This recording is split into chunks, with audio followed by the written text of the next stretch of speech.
हिंदी कहानी का उद्भव व विकास। इस टॉपिक के अंदर हमने प्रस्तावना, हिंदी कहानी का इतिहास, हिंदी कहानी का आविर्भाव, हिंदी की प्रथम कहानी, प्रसाद और उनकी कथाधारा, प्रेमचंद और उनकी कथाधारा, मनोवैज्ञानिक कहानी, स्वातंत्र्योत्तर कहानी की कथा दृष्टि में परिवर्तन, हिंदी कहानी के विभिन्न आंदोलन, नई कहानी, सचेतन कहानी और अकहानी। यहाँ तक हमने इस टॉपिक को पढ़ लिया था और आज हम इस वीडियो में पढ़ेंगे समांतर कहानी, जनवादी कहानी और समकालीन कहानी। ये जो हम पढ़ेंगे पॉइंट्स ये हैं हिंदी कहानी के विभिन्न आंदोलन। ठीक है फ्रेंड्स, तो आज हम इनको पढ़ेंगे। तो फ्रेंड्स, आज का हमारा टॉपिक है समांतर कहानी। फ्रेंड्स, वीडियो शुरू करने से पहले अगर आपने अभी तक चैनल को सब्सक्राइब नहीं किया है तो चैनल को सब्सक्राइब कर लीजिए। इससे हमारे द्वारा जो भी वीडियो अपलोड की जाएगी वो आपको सबसे पहले मिल जाएगी और आपके एक सब्सक्राइब से हमें बहुत मोटिवेशन मिलेगा कि हम आपके लिए ऐसे ही useful, interesting, educational videos upload करते रहें। तो फ्रेंड्स, शुरू करते हैं आज का अपना टॉपिक समांतर कहानी। इसी कारण कमलेश्वर मशीन और मजदूर का, किसान और खेत का रिश्ता तय करने पर बल देते हैं।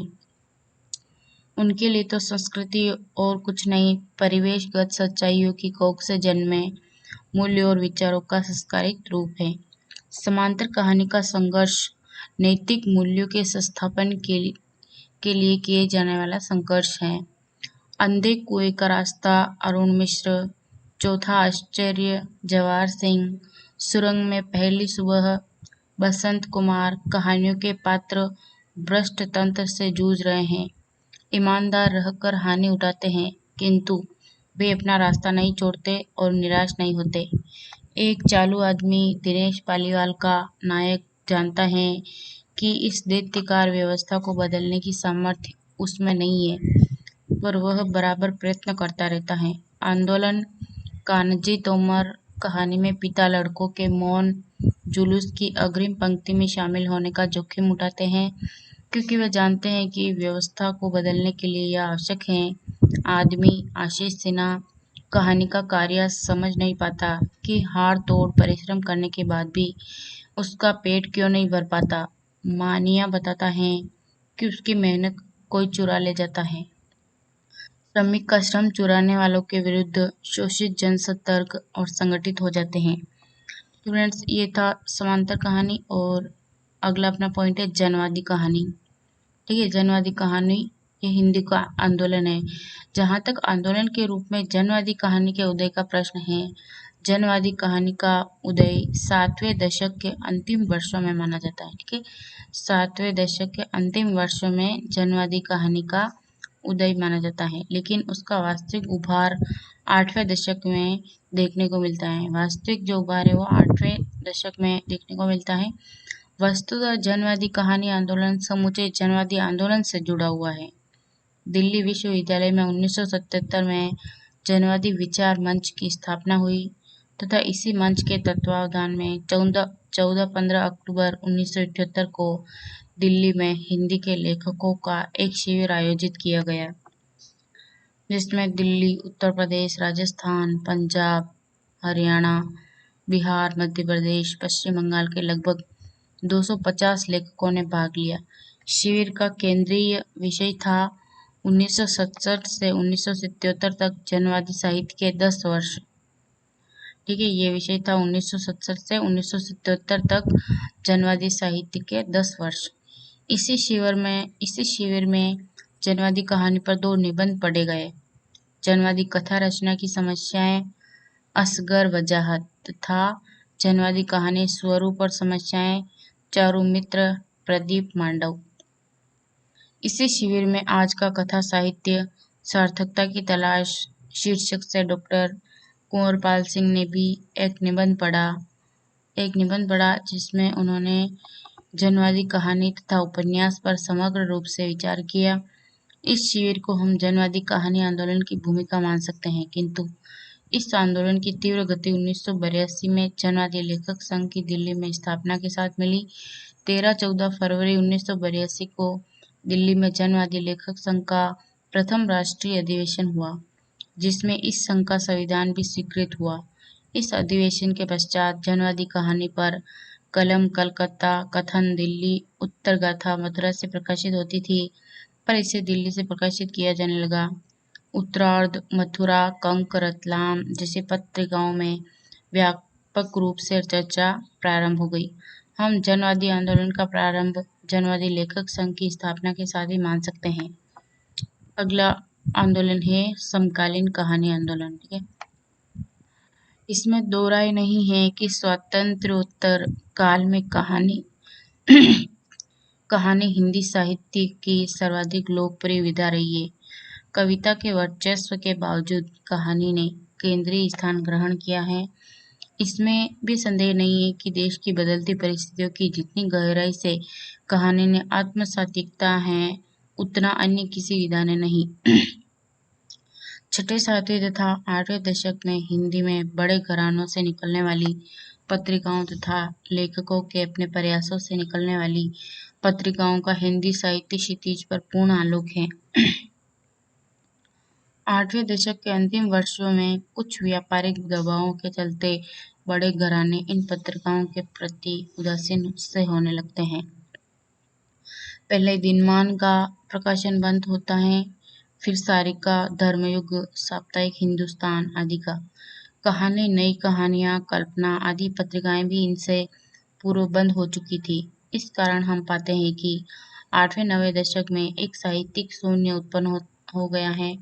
साहित्यिक चर्चाएं काफी धीमी पड़ने लगी हैं, किंतु इस शून्य को भरने का कार्य वरिष्ठ कथाकार राजेंद्र यादव द्वारा संपादित प्रकाशित हंस का 1986 में प्रकाशन करता है। एक और यह मासिक प्रेमचंद के हंस के परंपरा को पुनर्जीवित करती हैं, दूसरी ओर नई बहसों को जन्म देती हैं। हंस यूं कहानी प्रधान पत्रिका है, पर उसने सामयिक मुद्दों को पूरी शिद्दत से उठाया है और साहित्यिक बहसों को फिर जीवित किया है। इतना ही नहीं, हंस से प्रेरित होकर कथा देश का प्रकाशन आरंभ होता है और एक बार फिर संबोधन, वागर्भ, तद्भव, समय माजरा, सोच, संधान, पल, प्रतिपल, वर्तमान साहित्य जैसी अनेक पत्रिकाएं हिंदी साहित्य के विकास में अपना योगदान देती हैं। पहल पत्रिका का उल्लेख करना यहाँ समीचीन रहेगा, क्योंकि पहल ने लघु पत्रिका आंदोलन को सशक्त बनाए रखा है और कुछ लघु पत्रिकाओं की परंपरा को अक्षुण्ण रखा है। समकालीन कहानी जीवन के यथार्थ को बड़ी गहराई से रूपायित करती हैं, इसलिए समकालीन कहानियों में वर्तमान युग की सभी विसंगतियों का बड़ा हृदय विदारक वर्णन हुआ है। ये कहानियां न तो स्तब्ध करती हैं, न पाठक का मनोरंजन करती हैं, बल्कि पाठक को झकझोरती हैं। जीवन का चाहे राजनीतिक पक्ष हो, चाहे सामाजिक आर्थिक पक्ष हो, चाहे सांस्कृतिक, हिंदी कहानी हर पक्ष को उसकी समस्त विद्रूपताओं के साथ उभारती हैं। हंस पत्रिका के मंच से स्त्री विमर्श तथा दलित विमर्श चर्चा के केंद्र में आए। हिंदी कहानी में ये दोनों विमर्श समाहित हुए। स्त्री विमर्श को हम दो स्तरों पर कहानियों में देख सकते हैं: स्त्री जीवन की विडंबनाओं को लेकर लिखी गई कहानियाँ तथा स्त्री लेखिकाओं द्वारा लिखी गई कहानियाँ। औरत को भूमंडलीकरण तथा बाजारीकरण ने सारे स्त्री मुक्ति आंदोलन के बावजूद बाजार में लाकर खड़ा कर दिया है और उसे एक उपभोग की वस्तु मात्र में तब्दील कर दिया गया है। इस दृष्टि से हम पाते हैं कि शिव मूर्ति की तीरिया चरित्र, केशर कस्तूरी, कसाईवाड़ा आदि कहानियों में स्त्री के शोषण की क्रूर व्यथा है। सुभाष कुमार की मादा, स्थान पूर्ति, एक डायरी की मौत आदि कहानियों में वर्तमान जीवन में नारी की स्थिति की पड़ताल करती हैं। शेवाल की दामूल और प्रियमवद की एक पवित्र पेड़ कहानियां भी इसी श्रेणी में आती हैं। समकालीन कहानी के विकास में स्त्री कथाकारों का महत्वपूर्ण योगदान रहा है। पुरानी पीढ़ी के लेखिकाओं में मन्नू भंडारी ने लेखन लगभग छोड़ दिया है। उनकी एकाध कहानी जरूर इस दौरान छपी हैं। कृष्णा सोबती जब लिखती हैं तो कुछ नया देती हैं। ए लड़की कहानी इसका प्रमाण है। किंतु इधर महिला लेखिकाओं की एक लंबी पीढ़ी ने कहानी लेखन के क्षेत्र में बहुत महत्वपूर्ण कहानियां दी हैं। मैत्रेयी, पुष्पा, चिन्हार, ललमनिया, गोमा बेटी हैं आदि। राजी सेठ, मैं तो जन्मा ही, लवलीन, छिनाल चक्रवात, मृणाल पांडे, 4 दिन की जवानी तेरी, चित्रा मुदगल, जिनावर जगदम्बा बाबू आ रहे हैं, मृदुला गर्ग, समागम मेरी मिट्टी, देश की मिट्टी यहाँ, चंद्रकांता, काफी बर्फ, सुधा अरोड़ा, काला रजिस्टर, अलका सरावगी, कहानी की तलाश में, क्षमा क्षमा, 21वीं सदी का लड़का, गीतांजलि श्री वैराग्य, उर्मिला शिरीष, लता शर्मा, दुर्वा सहाय, जया जादवानी आदि अनेक महिला कहानीकार पूरे रचनात्मक के साथ लेखन में सक्रिय हैं। समकालीन कहानी में जो सबसे प्रभावशाली लेखक हैं उनमें संजीव, स्वयं प्रकाश, अखिलेश, संजय खाती, उदय प्रकाश, शैलेंद्र सागर आदि के नाम विशेष रूप से उल्लेखनीय हैं।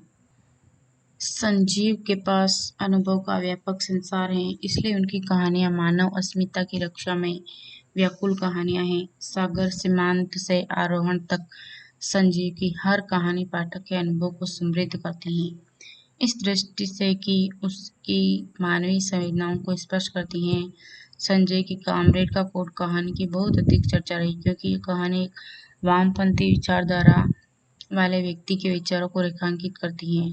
समकालीन कहानीकारों में उदय प्रकाश सर्वाधिक चर्चित और विवादास्पद कहानीकार हैं।